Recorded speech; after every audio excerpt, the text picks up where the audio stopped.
Safety Net Studio presents. I gotta take my steps, and if you want me to get to where you are, instead of dragging me there, just toss down chocolate eggs. Well, I figured it out! The eggs are to get you to the part for the ooh, piece of candy. Ooh, piece of candy. That's totally Ooh, piece of candy. Yeah, that's it. Yeah, what was it like? Free candy on the side or whatever. For me, it's like free candy, free kittens. Would you like to go to a boxing class? Bye!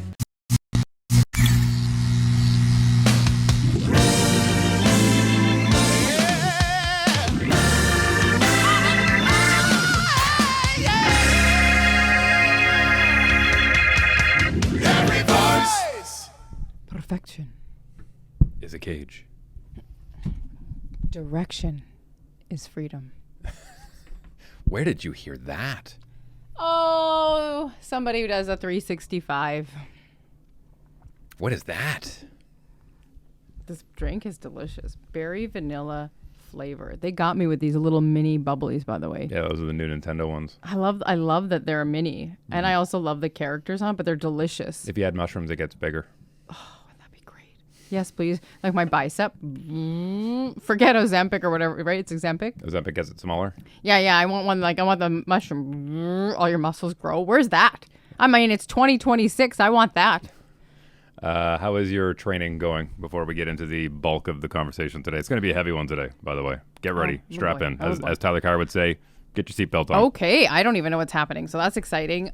I started boxing this week regularly. I have found a gym closer to our house. I'm still training at Overtime Fitness, but with the cost of gas and with the amount of extra cardio, I have to do 2 45-minute cardio sessions a day on top of my 12 to 14,000 step count on top of my workout. I needed something closer because my drive was already so long.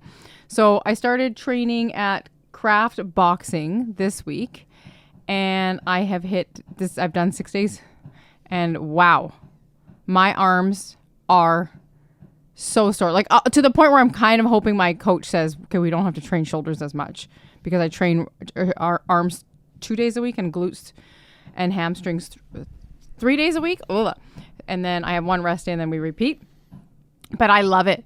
Today's class especially, I loved it because today I've had a different instructor every time, and every instructor is amazing. Some instructors are just, I didn't realize there was so much footwork. Oh, yeah. Did you know that there was so much footwork? I did. I had no idea boxing was footwork. It's a dance. It's a dance. I thought it was I understood there was a shuffle, like, right? The little boxing shuffle. No, there's different steps to it. Well, you really do feel like you're doing like a 2-step? Well, each step sets you up for either a combination or a jab or a defense. Because, I mean, if you can get someone's footing off, then you control the fight. Right. And then, so one class I learned all footing.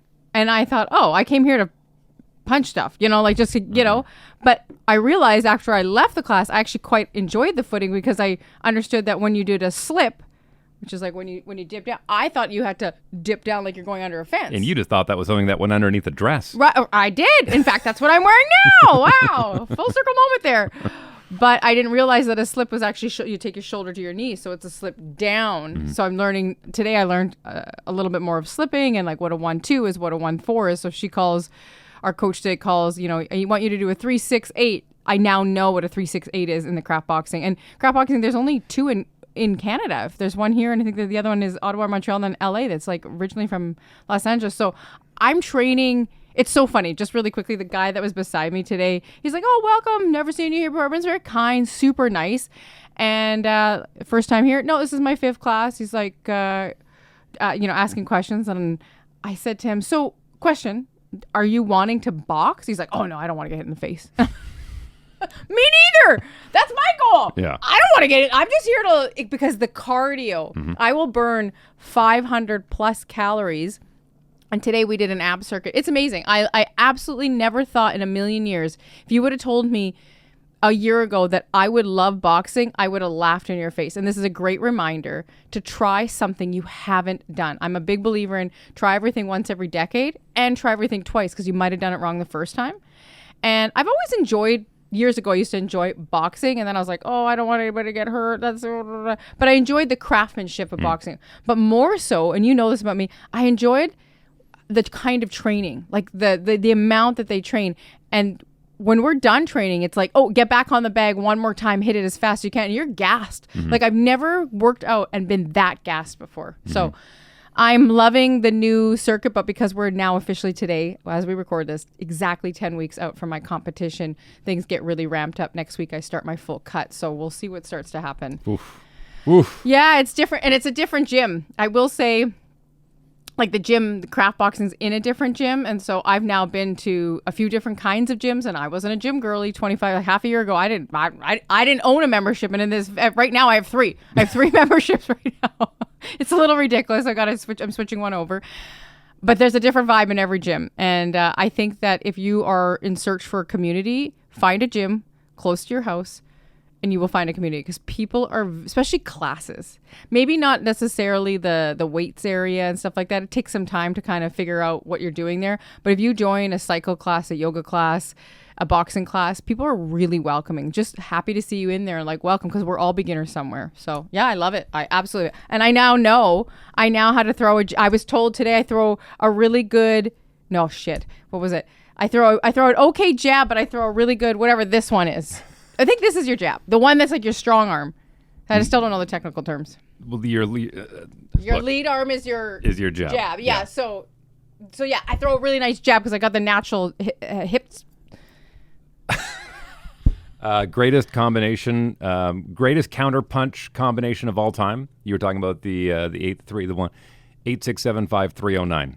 Greatest counter punch combo of all time. 8675309. Greatest counter punch ever. Yeah. Yeah. I think it's going to be interesting to watch a boxing class, a boxing match in the months to come, because I have more wherewithal. It'll ruin it for you. It'll ruin it for you. It's the same reason why I don't enjoy watching hockey. Why would it ruin it for me? Because you pick it apart now. You don't enjoy it. You don't enjoy it for the spectacle that it is. Now it becomes breaking it down technically. Oh, yeah, interesting. I think it's really cool. Like I also feel cool. Yep. Like I feel like cool. I do. I feel really, really cool, and I feel like I'm 45. To feel cool at 45 is pretty cool. But we went thrift shopping, and I noticed everybody there had like a high top, like Converse or like or an actual boxing shoe. And we were walking through in the boys section. There was a pair of Nike high tops, and I was like, oh my gosh, it was like gold. Dave, I think I need these. And I had those on today. I don't have the wraps yet. You know, this whole thing's very expensive. So we just have to pace yourself to get it at the thrift store.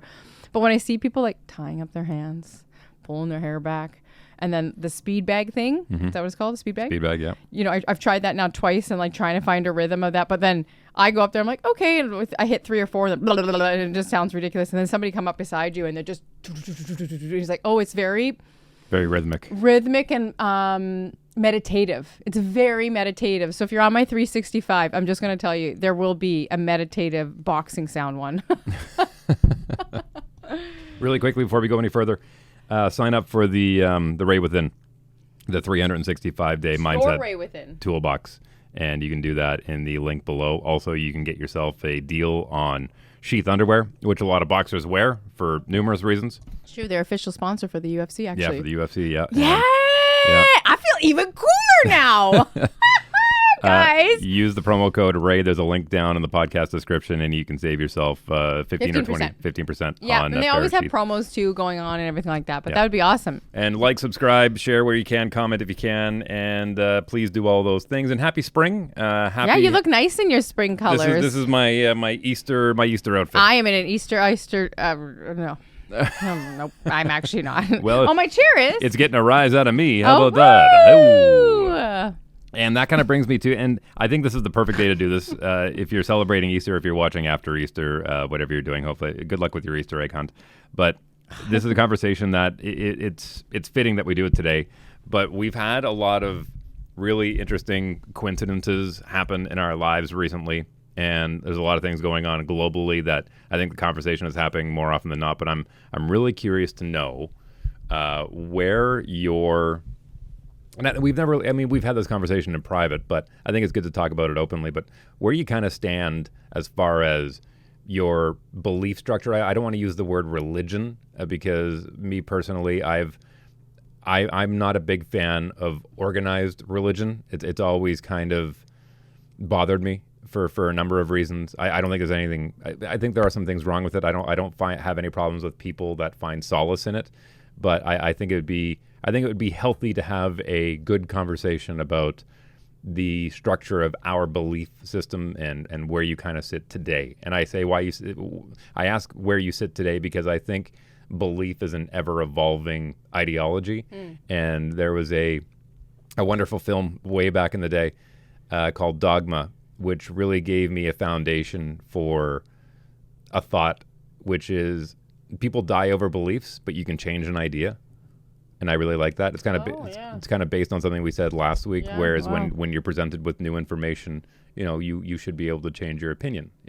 And a lot of people who have these hardcore, written in stone, every pun intended, beliefs. It's really hard to get away from that, and people will fight and die over that. Yeah. Right. Yeah. And so there's a lot of thoughts that I have regarding it. Pete Holmes, I think, is a wonderful example of a guy who has brought something to me recently where I kind of thought, yeah, I really like that. And I kind of like pull little things like, ooh, I like that. I like that. I like that. And Pete Holmes said, he was kind of going up against atheism, where he said, the atheism people believe in nothing. They believe nothing created the universe, that we're just here randomly and there's just nothing. And he says, okay, so what are we talking about here? That either you believe in a God that you can't see, taste, touch, smell, photograph, and science can't explain it, or you believe in nothing, something you can't see, touch, taste, smell, photograph, and science can't explain it, right? And if you ask an atheist, what happens when you die? They say nothing. And he says, so that means you merge back with your creator? That's heaven. Oh, interesting. Right? Is he a comedian? Yes. Wow. Yeah, okay. Very funny comedian. Yeah. Pete Holmes. Pete Holmes is his name. So, George Carlin did a great bit 2 years ago, well, obviously many, many years ago, about religion as well. He takes the 10 commandments and takes it down to 2 and basically don't be a dick. Right. And yeah, exactly. That's what I always say. Don't be a boiled wiener. Yeah. Yeah. Yeah, it's and look, there's a lot of people. I find a lot of recovering alcoholics and recovering addicts they rely heavily on God and the idea of religion, and that's fantastic. Again, I don't have any problem with religion if it makes you a healthier, happier, better person, right? Yeah. I have no problems with that. I think the intersect for me when it comes to organized religion is the second somebody says we need to go kill them, then again, because they're going up based on beliefs, right? Well, they believe something than we do, and it's come to a point where we're arguing so much that we're going to go fight and we're going to go die over this. And I know there's a lot of people saying, well, you should die for your religion, but I don't know. It's just really conflicting to me, a lot of this organized religion. And we've had a few coincidences in our life recently. You got a phone call from somebody where your name came up in church and you were prayed for very heavily. And my mother, who is a very, very, very devout, spiritual, religious human being, is very, very aggressive with her desires for us and for our children. Mm-hmm. And to me, I've never liked that as well, because I think your come to God moment should be a come to God moment, not a be pushed to God moment. You know what I mean? Yeah. And one thing I can recognize is that I was raised in the Catholic Church. And so I will default to that more often than not because it's what I'm most familiar with. But the more I'm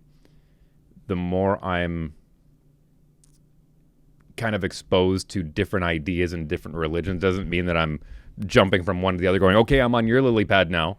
It's just, kind of staying on this base of Catholicism and then kind of looking over going, oh, I kind of like those, and just kind of surrounding myself with all these lily pads in this pond that are all healthy. You know what I mean? That are all kind of healthy ideas, and more than anything, just trying to set up almost like a shield to keep the bad things away. Mm-hmm. It's really hard to explain, but No, you're doing a good job explaining it. I can see you as a frog and lily pads around you and in a pond. I think that you're explaining it well.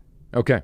Yeah, it's just I've always said I really envy those those really hardcore believers, regardless of what it is, like they have that glossed over look. You know what I mean? Like they're just like even their eyes are glossy, and there's just you could provide them evidence saying, this shows right here that what you believe is wrong, and they go, no, no, the just unshakable belief. And I envy them sometimes too. So I'm like, wow, what you always talk about, living in a bubble.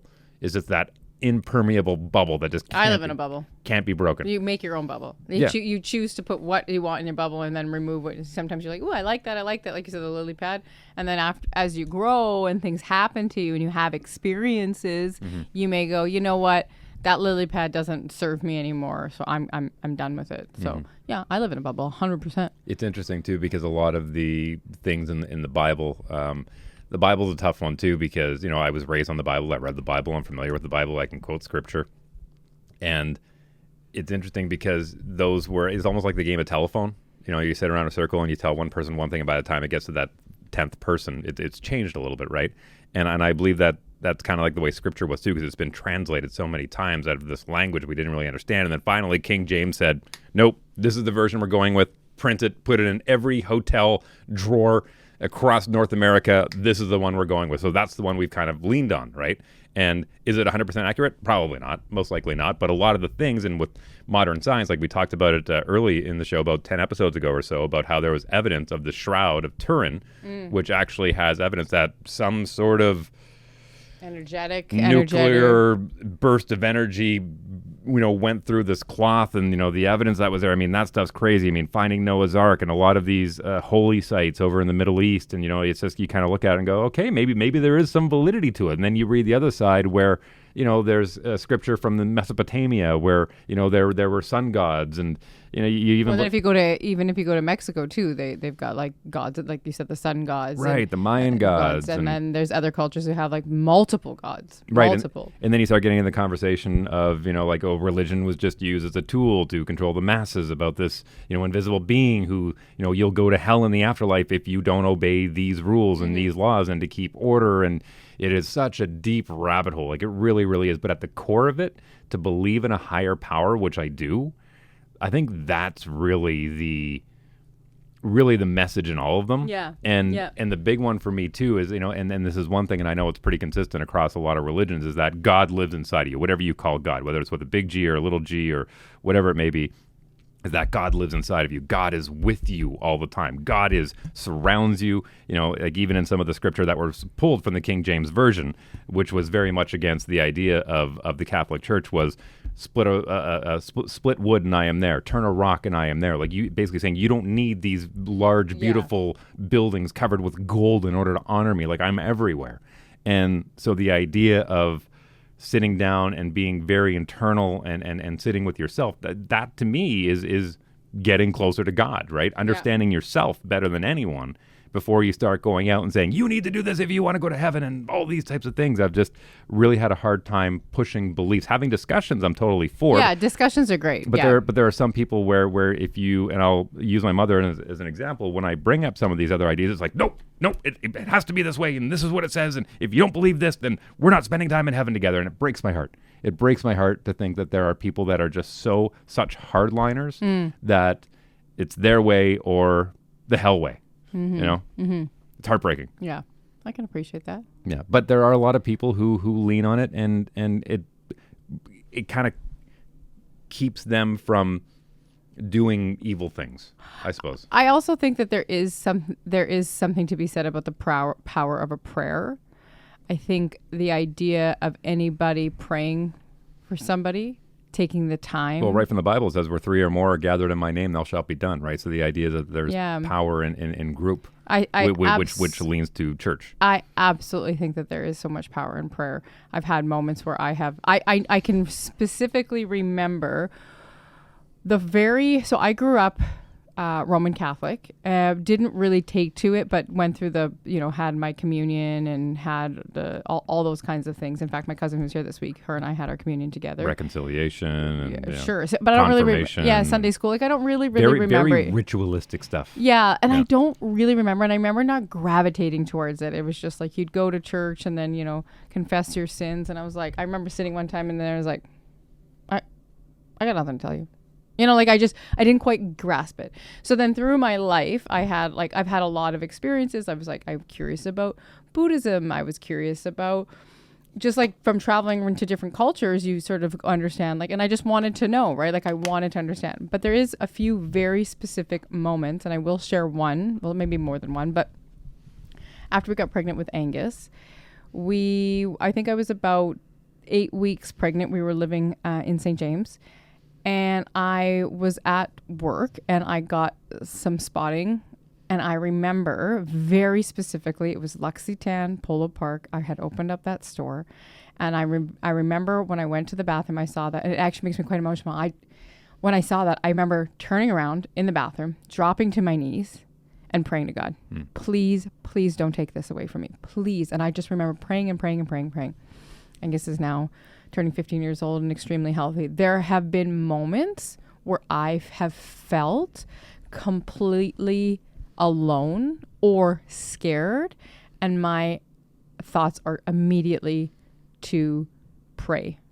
And so I do really, really believe it. And I've said this to people. People will say, you know, they're having a hard time or they've lost somebody, and I say, I'll pray for you. And I just mean like, for me, what it means for me is that I will think of you and I will add a bubble of protection over you from my mind to yours, and ask for that help and that support. I am on a very personal path to God right now. I am on a path of protection, I think is the right word for me. So that happened. I've had a few other incidents happen, and a few years ago I want to be very mindful of how I say this. I had an incident where I had in Mexico had purchase is the wrong word too, a medallion that was a cross. And what do you remember what, like I was going to wear it actually, but I got to get a necklace for it. The cross, it's the cross of protection against all evil. And so it came into my life. Came into my life, and I wore that to keep negative evil away from me. And for 2 years, I almost wore it. And one day in our other gym, I left the gym and realized I lost it. And I started to not spiral, but be like, oh my gosh, I'm not safe. I felt very safe with this protected piece of this medallion that was centuries old. Like I felt so safe with it. And at our gym, I was looking for it a few days, and, you know, a few people were helping, and a gentleman that works there, Andrew, who's one of the owners, he said to me, maybe you don't need it anymore because you're strong enough, like you're protected enough. And it was a really lovely way he had said it. And I was like, oh yeah, you know, or then I thought, well, maybe somebody else found it and they needed it more. But a week later, it came back into my life. The other owner found it underneath the boxing area, ironically enough, where all the bags were. She found it, and I was so happy and so elated.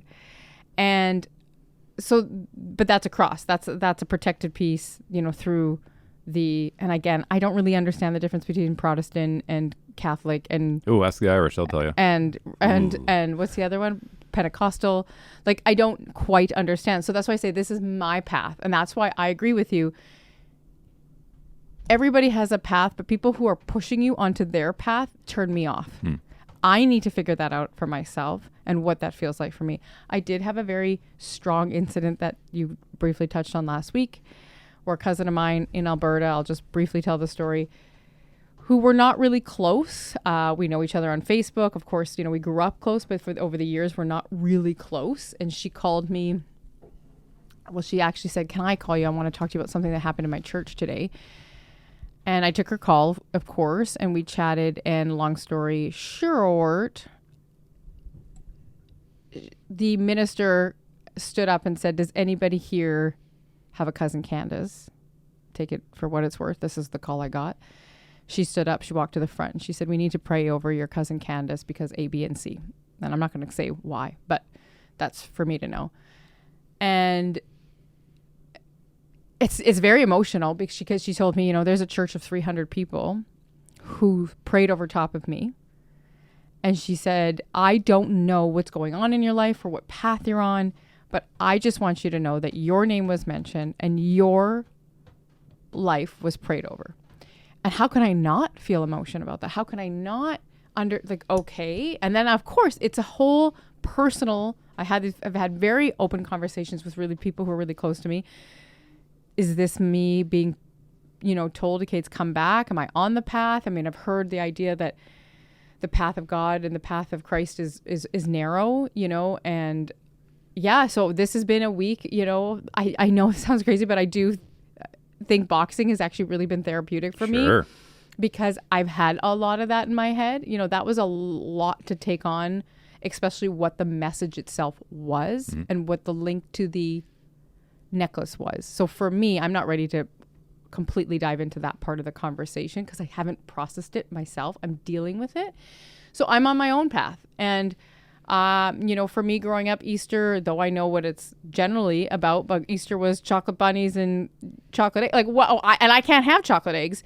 And I love Easter. I always, that when the kids were little, I used to have all the little feet prints out. I've always loved I have to be honest, the commercial side of Easter. Sure. Chocolate. It's chocolate. It's my favorite thing to eat. If I could eat anything for the rest of my life, I would literally live off chocolate. And so the idea of a chocolate bunny, which I still, where does the chocolate bunny come from Jesus? I don't quite get it. He rose from the dead and now we're eating chocolate bunnies. I don't understand it. Somebody smart to me can tell me. But I do I like chocolate. Jim Gaffigan does a funny bit about religion. How are we going to celebrate the death and resurrection of Jesus Christ? Bunnies. Chocolate bunnies. We'll hide them around the house. Works. That makes sense. What about Christmas? Well, we're going to take a tree and put it inside, and we're going to take a bunch of lights, and we're going to put them outside. Some of it doesn't make sense. It doesn't make sense. I generally love the chocolates and the Easter and the egg hunt. I think it's a childhood wonder, and I think adults could do it, and I think there's so many great traditions outside of a big dinner. I think that's great, getting people together. We had family over this week. We've been playing board games all week. Well, some of us have been playing. Some of us have just been winning. I'm good at Monopoly. What do you want? So good at Monopoly. But I'm going to give everybody a warning because we do play a lot of Monopoly. If you ever are playing with Dave and he starts to stand up at the table, he's about to try and take the whole table down. It's your tell. I'm just gonna tell the people that is your Monopoly. I saw it yesterday. I was like, I've played with you now 4 times in the last 2 weeks, and every time you're about to gain an edge, you stand up. And I probably shouldn't tell you that because you'll probably sit down. And I'm like, oh, here we all go, getting chopped down. But you have a strategy that I've never seen anybody use on a Monopoly table. But anyway, for us, getting together with family and having that kind of time, and then of course, chocolate bunnies. I mean, I want a chocolate bunny. Well, and you can't. And my favorite chocolate. Well. One of my favorite chocolates is that they only come out at Easter is those chocolates with the coating, the candy coating, and they're all different colors. And they're always in a bowl. The Kinder eggs? No, no, I don't want an egg. It's actually, that makes me want to vomit that thing. The Ferrero Rocher? No. Oh, sorry. I don't like that thing that's you crack it open. It looks like an egg. Just eat an egg. No, they're chocolate. And then on the outside is harder, a little harder. And they're all different colors. And they're pastel colors. And Cadbury? They're always... I don't know what the brand is, but that's my favorite chocolate. Okay. Yeah. Sorry, I don't know the name of it, but everybody knows. Everybody's watching or hearing is They're nodding. Yes, I get you, Candace. Yeah. You just pop them in. They even sell them in a little pack, and you can get 6 or 7 in a pack. Blah, blah, blah. They're so good. Speaking of Monopoly, that's the one thing that kind of fascinates me too, is that, especially we're in a situation right now where we've got three books that are battling against each other, the Bible, the Torah, and the Quran.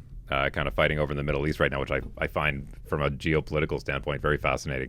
But it's every religion wants a monopoly. They want to monopolize. They believe, these true blue believers believe that, well, if everyone just believed the same thing, we'd all be okay. Right. If the entire world just believed in the same thing, then we could move forward in harmony. And I just don't think that's A, ever going to happen, and B, if it ever did, what a miserable existence. Then we just become robots. Then we just become a bunch of people walking around. Hi, how are you? Good. Yeah, everything's fine. I mean, there's just no. I mean, I've always said I pray we don't agree on everything, because I mean, then it just becomes very monochrome. Then everything is just one color. Then there's no debate. Then there's no conversation. Then there's no, the the whole reason why we're getting better as society is because we do debate. These people that are trying to shut down debate are the ones that are really trying to get everyone into the same line, marching in the same way. No, it's just, religion. You even look at Christianity, and you mentioned a couple of different branches like Pentecostal and Catholicism and Protestant and Seventh-day Adventist and Gospel. There's just do you believe in God? Yes. Well, do you believe God built the earth in 7 days? Yes. Well, do you believe that you should go to church every Sunday? Yes. Do you believe that God died for the sins on Friday and rose on the dead on Sunday? Well, no, not really. Oh, then we can't get along. Yeah, that's the part I don't. You believe in so many things, but there's this one divided line. It's like, no, you go over there. No, you're my enemy now. It's like, what? Well, we kind of both believe in the same thing generally. Yeah. I think it's about being a good person. Sure. And like, if you take again, George Carlin, you take the root of those 10 commandments, like be a good person, treat your neighbor with respect, honor your spouse, make sure. And again, this is part of my process. I'm 45 years old and I'm still figuring it out. Sure. And I think it's nice to have a conversation like that, because there are rooms that we're in that when you start to be like, well, I definitely believe, and it's like, well, how much are you going? And then it was like immediately somebody recently was like, well, you should be going to church every Sunday. Okay. You're right. Yeah. Like I like to find a church that makes sense. We had a church in Kamloops that we really liked. Maybe, but I also, well, if you don't find a community, it's like, well, why are you already giving me a negative experience about it? Right. I got to take my steps, and if you want me to get to where you are, instead of dragging me there, just toss down chocolate eggs. Well, I figured it out. The eggs are to get you to the part for the ooh, piece of candy. Ooh, piece of candy. That's totally ooh, me. piece of candy. Yeah, that's it. Yeah, what was it like? Free candy on the side or whatever. For me, it's like free candy, free kittens. Would you like to go to a boxing class? Bye.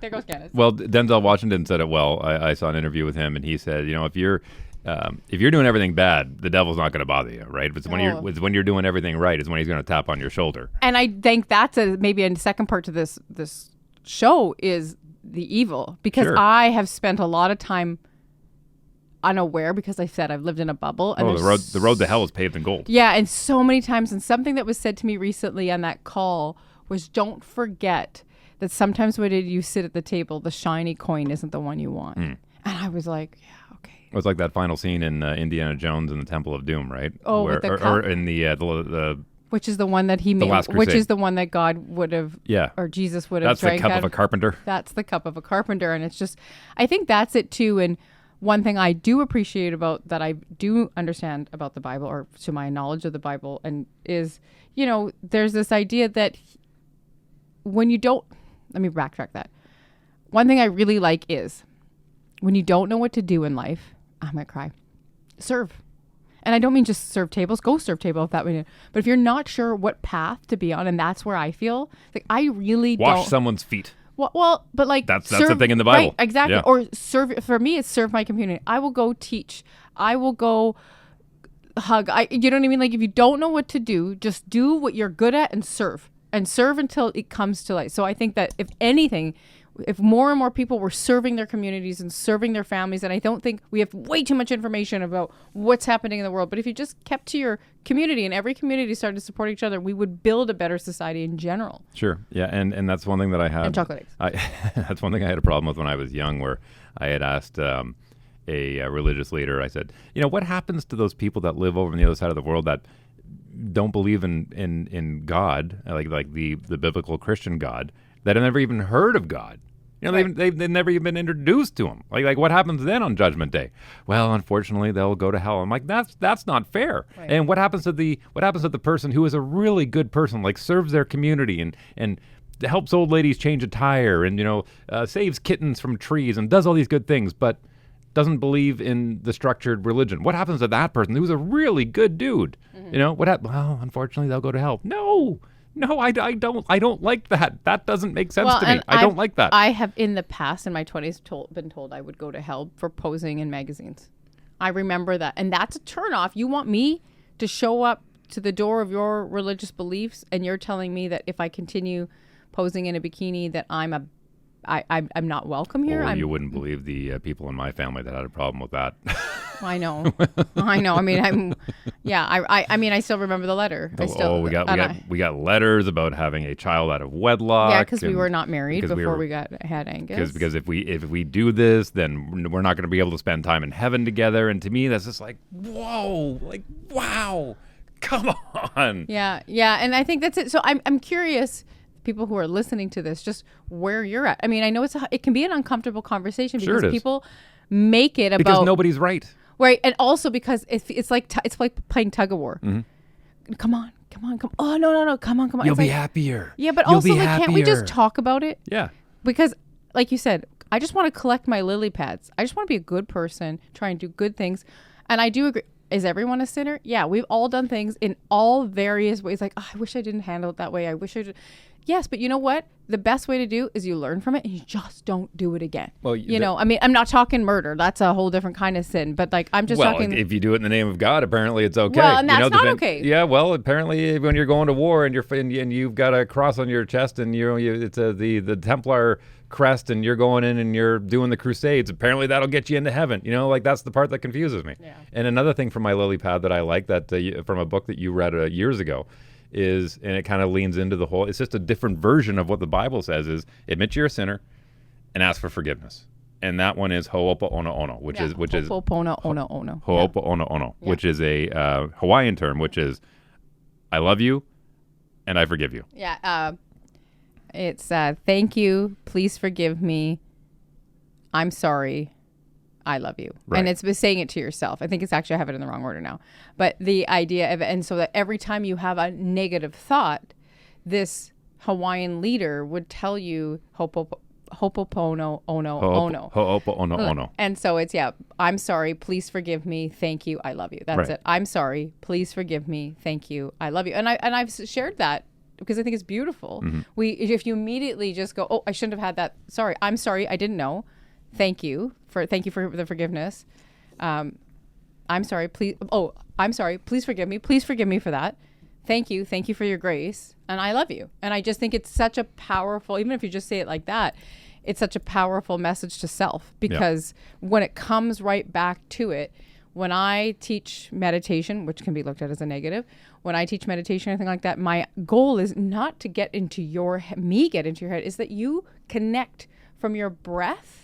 Like your breath, because we're so disconnected, your breath to your mind. Which is a gift from God to be able to breathe. Okay. And so, just to that connection of self. And I've done that as well. And just to think, I do it in 90% of my classes to say, like I have them put their feet into their chest and wrap their hands around their knees if they can, or just around their thighs and say, why don't you say, I'm really proud of you? How was the last time anybody watching this or listening says like, I'm proud of me? Mm-hmm. And when we start to treat ourselves with respect, the second you start to treat yourself with respect and pour into your own cup, other people see it and they will pour into your cup.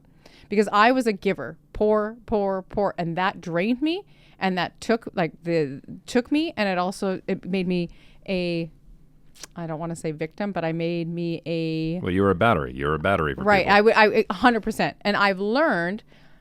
Sorry, I have like a hair on my face. I have learned that if I actually just fill up my cup really strong, I can pour into more cups. Mm-hmm. So, yeah. Yeah, I haven't figured it out. No, but I'd love to know people's thoughts on it because it is a hard topic for a lot of people to have an open conversation. Be a good person. Admit you're a sinner. Admit that there's a higher power, and eat chocolate. That's my religion. Ooh, piece of candy. Ooh, piece of candy. Where's Candace in her bubble? If you envision me, it's like... Oh my gosh, just really quickly, I want to share. I was told when you're in the competition, you really want chocolates and all these treats. And somebody who has competed before, who has a pro card, she said to me, and I thought it was such valuable advice, collect all your collect the treats. I think I shared this last week or the week before. Yep. So this week, if anybody sees those chocolate, if you know what I'm talking about, please DM me because I want to just buy and I'm that freezer back there. There's a freezer back here. Yep. It's just going to be full of all my treats. And on that day, I'm telling you all, on that day that I'm done post competition, I'm just going to sit here and I'm going to be like, Look, I feel like we've just skimmed the surface. And Yeah, I think we could circle back. We could talk about this for hours. I literally could. I mean, there's so many thoughts that I have. And again, I don't have them figured out and I don't have them laid out. I just got a bunch of lily pads that are at random that are, kind of floating in my pond right now. But it's always a conversation that I'm willing to have. You're a frog. Doesn't the princess kiss the frog and the frog something like that? That's cute. Am I going to turn into a prince? I'm a real life prince. Spaceballs reference. All right. Happy Easter, everybody. Yeah, happy Easter. Please, please, please eat chocolate for me. Yeah, and sign up for the 365. It really is worth it, especially if yoga's coming, mindset work. You want to get 2 minutes. centered and sign up for anything to hear Dave's production. Okay. So good. Nah. All right. It's secondary. Mwah! Bye, everybody. These drinks are really good, by the way. I think the berry vanilla is my favorite. Goodbye, everybody. Bye.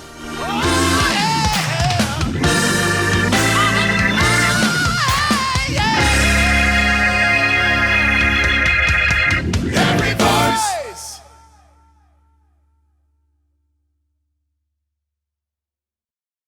I like that one. Yeah, that's Gig Girl. Gig girl? Gig Girl. Girl that goes to gigs. Gig Girl. Of me. And me. And you.